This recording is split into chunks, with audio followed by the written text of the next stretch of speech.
நண்பர்கள் அனைவருக்கும் வணக்கம்.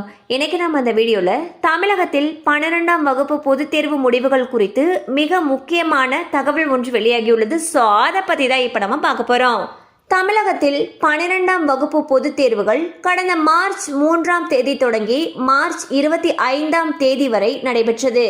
அதே போல 10ஆம் வகுப்பு பொதுத் தேர்வுகள் கடந்த மார்ச் மாதம் 28ஆம் தேதி தொடங்கி ஏப்ரல் 15ஆம் தேதி வரை நடைபெற்றது.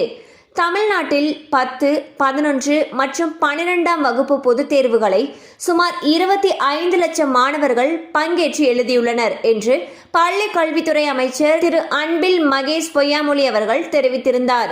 தேர்வு முடிவுகள் வெளியாகும் தேதியும் அறிவிக்கப்பட்டுள்ளது. அதன்படி 12ஆம் வகுப்பு பொதுத் தேர்வு முடிவுகள் மே 9ஆம் தேதியும் 10 மற்றும் 11ஆம் வகுப்பு மாணவர்களுக்கான பொதுத் தேர்வு முடிவுகள் மே 19ஆம் தேதியும் வெளியிட பள்ளி கல்வித்துறை திட்டமிட்டுள்ளது.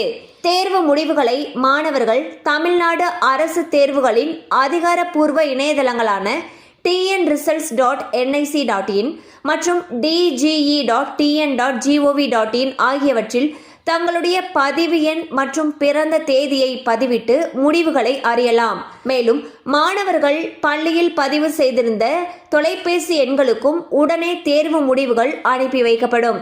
ஸோ ரிசல்ட்டை பார்க்கணும்னு நினச்சிங்கன்னா தமிழ்நாடு அரசுடைய தேர்வுகளுக்கான அதிகாரப்பூர்வ இணையதளமான tnresults.nic.in அல்லது dge.tn.gov.in அப்படிங்கிற இணையதளத்தில் போயிட்டு உங்களுடைய ரெஜிஸ்டர் நம்பரையோ டேட் ஆஃப் பர்த்தையோ நீங்கள் என்டர் பண்ணி உங்களுடைய தேர்வு முடிவுகளை தெரிஞ்சுக்கலாம்னு சொல்லியிருக்காங்க. அது மட்டும் இல்லாமல் நீங்கள் ஸ்கூலில் ரெஜிஸ்டர் பண்ணியிருப்பீங்க இல்லையா செல்ஃபோன் எண், அந்த எண்ணுக்கும் உங்களுடைய ரிசல்ட் ஆனது அனுப்பி வைக்கப்படும் சொல்லியிருக்காங்க.